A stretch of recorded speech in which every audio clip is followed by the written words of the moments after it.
Yikes. Something not good was going on with Meta in the month of February. We are going through our Switchback Foods February business update for 2024. And shocker, we are going to talk about Meta and the impact that had on our sales results. Let's just say there's something going on over there. I don't know if it's election season. I don't know if we just suck at creative. I don't know. But we had a major impact on that side of our business. We're going to dive in. What did we learn? What did we win on? What other things did Switchback do in the month of February that we are super excited about? Transportation updates, logistics, packaging, new production runs. Lots and lots and lots of stuff happening as a company that we are super excited about in the long-term back half of 2024. But here we go, just another business update for you. If you are new on the show, new to this channel, new to this format, we tell it in real time. What are we doing as Switchback Foods, trying to build an e-com brand to be the next $10 million company? How are we gonna break into retail? How are we gonna get this up and going in a way that is, taking things to the absolute next level? That being said, drop a comment below if you have questions on anything we talked about. If anything resonated with you, I'd love to hear from you guys. Like, we are trying to start a community of dads, husbands, and entrepreneurs, trying to do this grind of building companies and managing work life and balancing family and everything else. And, we want you to engage. So hang out with us, drop a comment, enjoy the show. Here we go, Ole and I on our February business update. We're going to do the February business review, Matt, and we had I'd say it's a pretty exciting month, but also at the same time, we had a lot of weird shit go down as it pertains to Meta and some other stuff, right, Matt? February definitely was a change in a lot of our marketing. Yeah, it was odd. And everyone I've talked to in the whole e-com space, it's been a very up and down journey with Meta right now. I spent some time kicking around Reddit on some e-com forums, and I was interested. Everybody on Reddit was talking about the same thing. Like, they're just not seeing traction. There was a post, someone was spending like $100,000 a month that literally had no sales. They were spending $22,000 a day, and they got literally for like 15 days, they got no sales. The guy was talking about. Now their average order volume, and they were doing hundreds of orders a day at $400 or $500 average order volume, and then all of a sudden it dropped off. And so it's weird. What I think it was, we're obviously in March, and it was early March, we saw our first Meta sale in 2 weeks, 3 weeks, Matt? Yeah. We had a long time. So yep. You guys can already tell we're making excuses for the way that February turned out. No, we're not. We are absolutely not making excuses for how February turned out. What we're talking about is the reality of what February was. Look, we're going to dive deep, but high level overview, we're almost, again, this is March. We'll talk about this in March, but we're almost into new production mode. We've got some issues sorted out from a fulfillment standpoint. We've really, we've kind of been hamstrung, Matt, by the fact that I think you said it, right? We're trying to get into second gear. Every time we pop the clutch, we stall out. And I think now, next business update, we're going to be in second gear, and we're going to be able to go pedal to the metal. We had some awesome things happen in February that really are going to be with us throughout the rest of the year. So, Matt, why don't you jump in? We can talk about sales. We can talk about the numbers, where we're at, and give people an idea as to how good February was. So for us, the month of January, we were just shy of 10,000 in sales through Shopify. We'll call it 10,000. February is 2 days shorter. Right, we had 29. It was a leap year this year. Wait. Stop. Well, okay. We did almost $10,000 in the month of February. No, January. January. Yeah. You said February. January was 10,000. Yeah, Did I say February? Yeah, I think in February you said we did just shy of 10,000. I was like, holy shit! I thought we were way below. We'll edit that. So, if level set in January, we were roughly $10,000 in sales. February. So it's 2 less days with the leap year.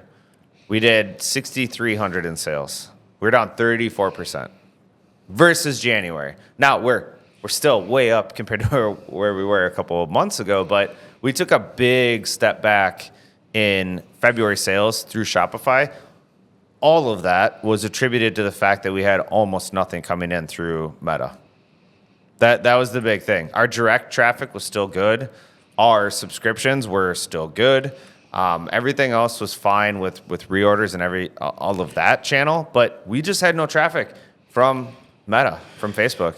And Matt, I mean, you correct me if I'm wrong here, but we can't attribute that to the fact that like all of a sudden, like, mid-February, people are like, oh, fuck it, I'm done eating healthy. I'm going to just go, back to eating cheeseburgers. I do think that's part of it. Really? You think that many people just said, screw my health that quickly into February? I don't know. Here's what I think happened. I think in January, you've got a ton of people looking for new solutions.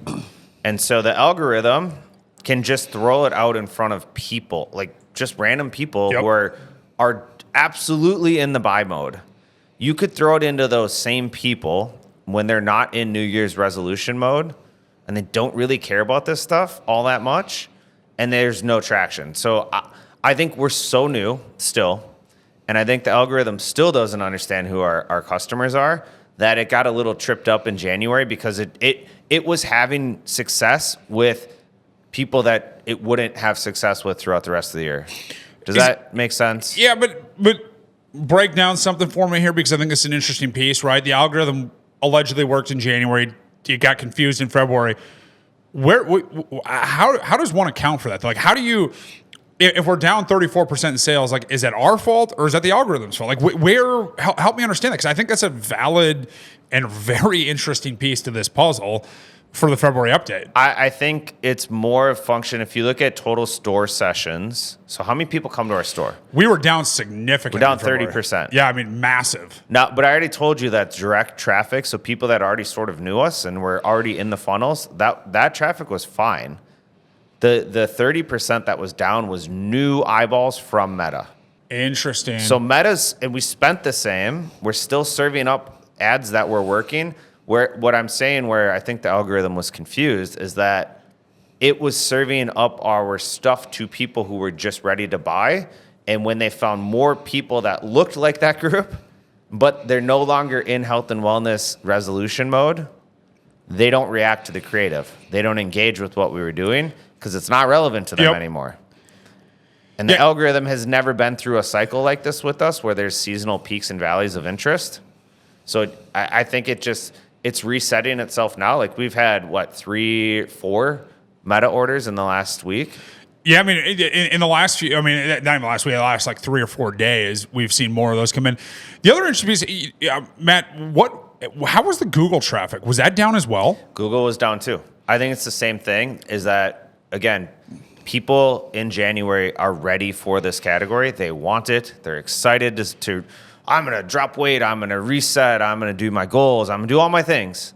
Yeah, I'm looking up something on Google because this is actually interesting. Google can tell you when like 90% of New Year's resolutions fail. And it'd be interesting to see when did New Year's resolutions fail? And the only reason why I think this is so impactful to us right now is because we're new. We're a new brand. We don't have tens of thousands of people coming every single week. We don't have tons of people talking about our stuff. We don't have tons of email nurture sequences going. So we are we're very subject to the winds of people's mentality right now because we haven't built up the brand. Yeah, I mean, it's like 95% of New Year's resolutions are allegedly abandoned by the end of January. So if someone set out in January and they're like, we're going to buy this product, we're going to be super healthy, we're going to do this, or anybody for that matter, even if they've never engaged with us, and they're like, I mean, that seems like a lot of work to shake a 10-second smoothie. So, I mean, I'm just going to pass on that. Like, it's easier to crack open my beer. So, I know Matt, it's really interesting to see how significant, like how much down we were in February when I was on this, like, hey, we're going up. So it was a little disheartening, right? We talked about that a couple weeks ago on a podcast, talking about, just the mental aspect of that. But okay, so Google was down, Meta was down, sales were down. What went well in your mind, Matt? I think so. This metric, I'm still understanding how all this works. But returning customer rate. So how many of your customers come back to your website? That was at 26% last month. So almost over a fourth of all people who had visited our website as a customer came back as a customer again. That number was up 64% prior to what January was. So Holy crap. way more return people coming. And I think back to what I was just saying a couple minutes ago, as we have thousands of customers, as people get familiar with the brand, as long as we stay engaged and relevant and stay true to who we are and providing true nutritional value to people, we are going to have a whole address book. So, to say it, I don't know how to say it. Whatever. I'm rambly. We're going to have a lot of people to retarget, to go back to, and to share the story with again. Like, hey, you really like this stuff? It was going great. Maybe you took a couple months off for whatever reason, but like, hey, we're still here. Do you know what I mean? Yeah, I mean, well, and I think about it too, right? Like, I think about one really unique thing in February was we had someone who had never tried the product, never bought the product, bought a case of product from us, which, I mean, it's a hell of a value. It's a large upfront price tag, but you're getting 150 smoothies. You're getting almost, 700 cups of vegetables and fruit. And that person is literally bought us in a whim. Didn't know if they're going to like the product and sent us an email a couple days later after they tried it. I'm like, this stuff is amazing. And so I think it's a testament to that 26%, right? Like people are coming back because we have a good product. We know it's not going to be perfect for everybody or it's not going to be a fit for everybody, but for a lot of people, it's such an easy, simple thing to get a guilt-free full tummy. We just need more people to come in. So I think a couple other things that were interesting, and then I want to shift Ole to the logistics change. I want to let you go through that for a little while too, because I think that's really relevant for anyone that is fulfilling product or has a product to be fulfilled. We have another video on the D.H.E. on the podcast, right? We did an actual episode on 3PL. So listen to that for a real deep dive into what we're going to talk about, but I want you to hit on it just for a few minutes. Yeah. This is interesting. I didn't notice this until I just looked now. I signed up for an online mastermind group that has to do with e-commerce. We had 30 people just from that group come to the website last month. Cool. That's interesting. That's pretty cool. I mean, there's a couple thousand people in that group. If I'm a little more active there, I wonder what that could turn into. Well, and to that point, man, it is interesting too because, right, like your wife was talking with someone yesterday, and that person, their husband knows me vicariously. I mean, we met a few times, whatever. But like even though we think that we're kind of a big deal, right? in the LinkedIn, right? Like we think like we're doing a great job. It just goes to show how many times you have to serve up an ad and how many times people have to see this. Like, I mean, I look at how many people like that I know very well. They know what I'm doing. Like they'll reach up like, hey, dude, like what's this smoothie thing you're working on? I'm like, wait, what rock are you underneath, dude? But it's so true. Like you just have to keep on going, keep on getting in front of people because it takes a long time. Yeah. So I think from a sales conversion standpoint, we still were pretty strong, almost 2% again. We are at the stage now, and you'll hear us talk a lot more about this moving forward. Our belief is that we just need eyeballs. The product is good. We have good reviews. People like the product. They come back for the product once they try it. Like, thankfully, we don't have an issue with product. We just need eyeballs.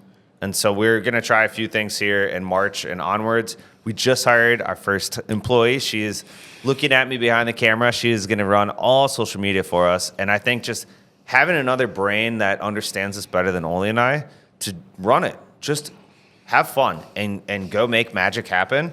Eyeballs. We need more eyeballs. She's 12 hours into this and she hasn't quit yet, which is a really good sign. I know. She came in this morning and I said, it didn't scare you away. Thanks. I mean, like this is true startup land. Like you just never know what to expect. But no, to that point, I mean, that's a great February tidbit is we made the decision we were going to hire someone. We hired her. We're stoked to have her on board. And I think at the end of the day, like you needed, I needed it because I need to check my lane, right? Like we said this morning, I'm thankful to have Abby on board because she is going to do stuff and I don't have to think about it anymore. Like I'm not good at it. I don't have the time to be good at it. And my time is better spent elsewhere, like logistics and fulfillment and lining up new production. Right, Matt? Yep. Great segue. So can you walk through February changes we made on the logistics side? We'll keep it short and to the point because we got episodes on it. Absolutely. Long and short of it, we made the decision early February that we were going to pull in our fulfillment in-house. One of the things that we made a mistake early on was we listened to big guys tell us you need to use a 3PL, you need to use a fulfillment company. So we just, Matt, I mean, from the early days, we used this fulfillment company. We knew they were expensive. We knew fulfillment companies are expensive.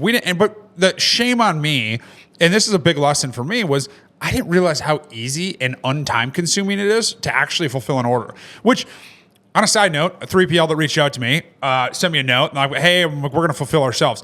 And this guy responded with like, hey, like, hopefully it doesn't take up too much of your time. I'm like, dude, I can fulfill 20 orders in about 25 minutes.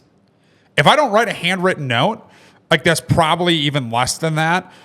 And it's so much time savings because everybody marks up the shipping cost. They charge you a pick fee, pallet fee, storage fee, technology fee, consumer, it's never ending.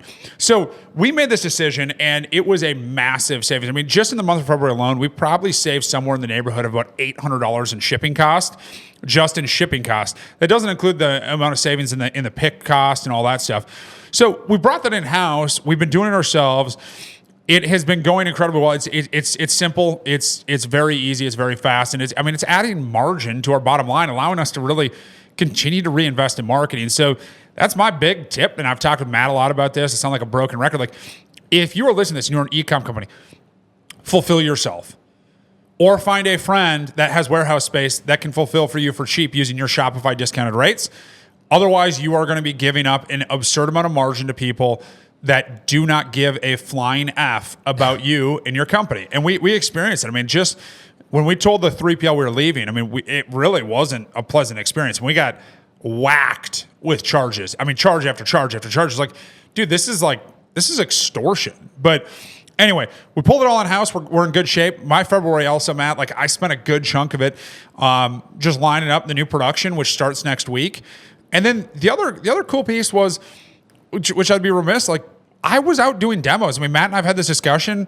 Matt, I think early on, you're like, why would you go out and do a demo at an office building? Like that's a waste of time. But we saw firsthand, Tradition Bank, an awesome bank in the Twin Cities, they invited me in to come do a demonstration and, pour samples and happy.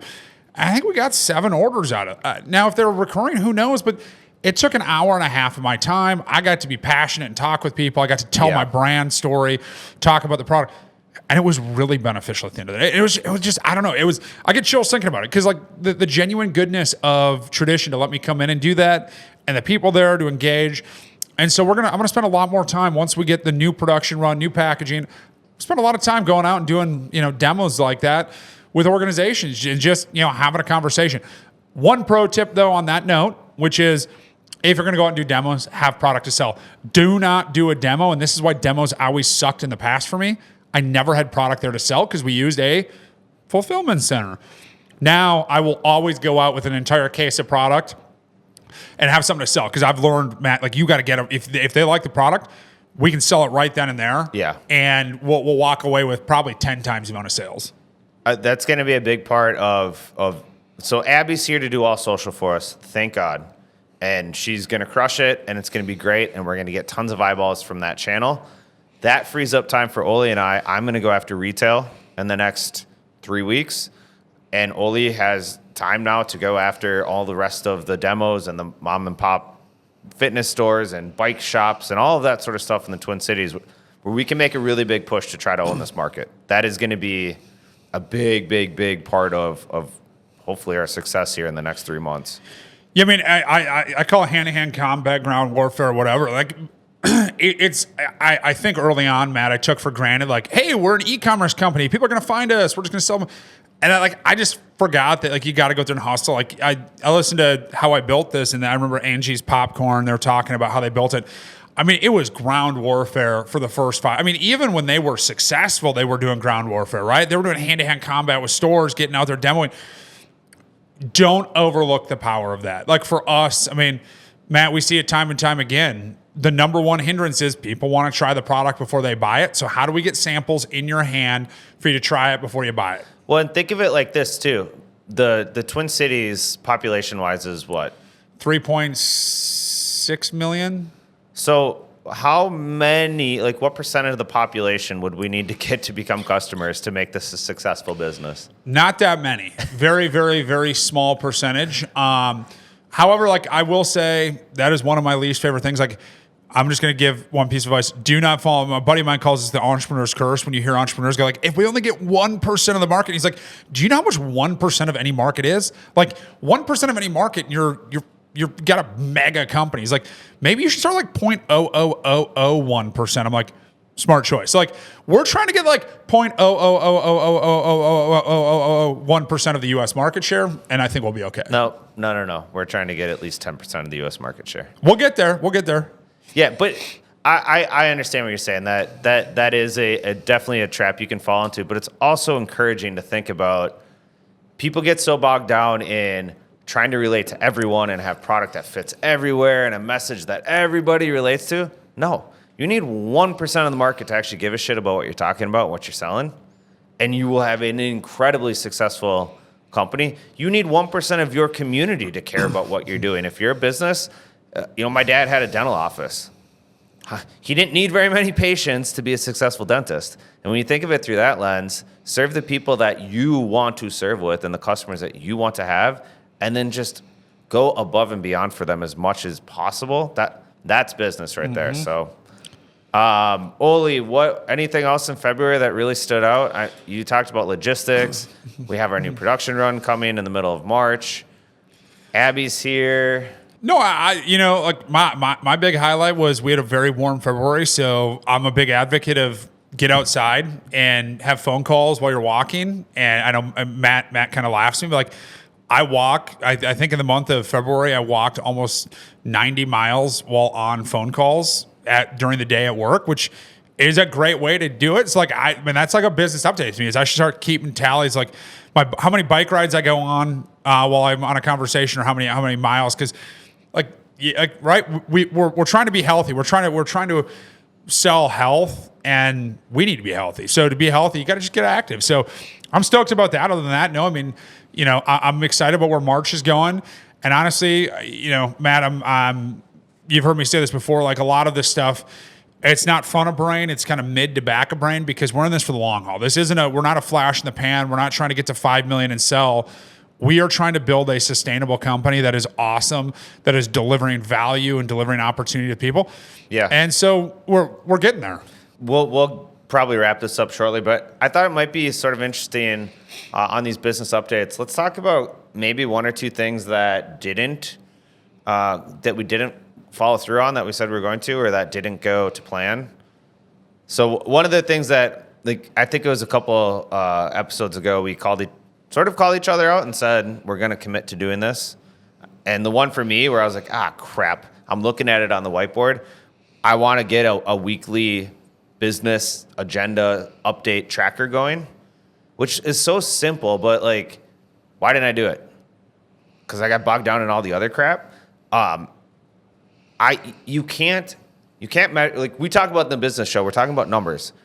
Numbers are the metric of success. I'm able to look at how do we do this week versus last week? Is that good or bad? How do we do this week versus the month before? Is that good or bad? But if you're not tracking the actual outputs of the company in terms of content that's put out, eyeballs reached, people you talk to, just things that dictate your success, it's really hard to know what's driving what. And so I'm recommitting this week. This week I'm going to build the weekly dashboard for us so that every Monday we can come as a team and say, here's our metrics, here's our KPIs, here's what's working, not working, and just more real-time data on that. I mean, Matt, like looking at like some of the stuff, right? The 20 outreaches for me, that hasn't even been front of mind because of everything I've been trying to work my way through, which is absolutely an excuse. I get that. I'm not going to, but yeah, I mean, getting back on this, holding ourselves accountable, maybe adjusting these to be a little bit more realistic, knowing now what we're going to be battling here in the next 6 to 9 months. But I mean, Jesse Diggins, a great Olympic skier from Minnesota, I was listening to her one time and someone asked her like Jesse, how are you so good? Like, how did you become so good in this sport that the U.S. sucks at? And she goes, I'm really good at embracing the suck. And I was like, holy shit. Like, you think about a lot of those things up on that whiteboard, Matt, they're not fun things to do.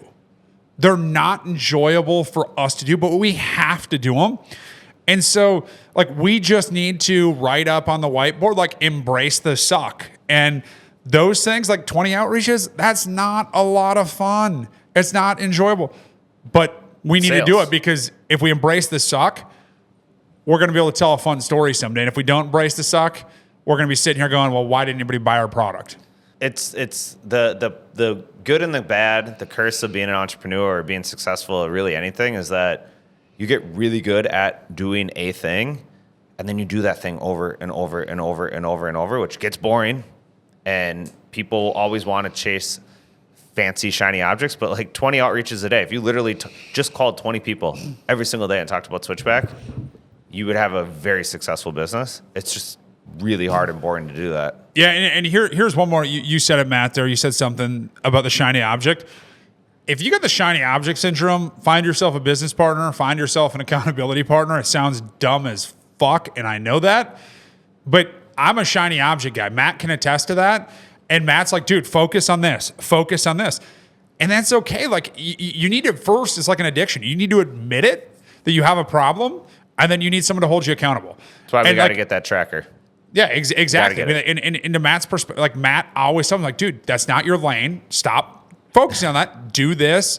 Like, focus on this. You're good at this. So just know that. I mean, I find it to be very important. And yes, we're going to get that tracker going, which, Matt, you need to give me the list that you have so I can start reaching out to people. But anything else, Matt, before we wrap up and go enjoy this 47-degree sunshine day? Nope. We got lots of cool stuff coming in March. We're testing all sorts of new crazy things, and it's going to be fun to report back here.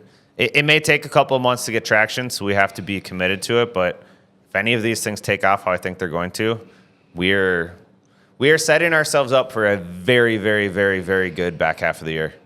I'm stoked, man. I appreciate it. All right, guys. Thanks for hanging out. If you got questions, comments, thoughts, drop them below, and Ole or myself will absolutely answer and get back to you. Until next time, take care, everyone. See ya.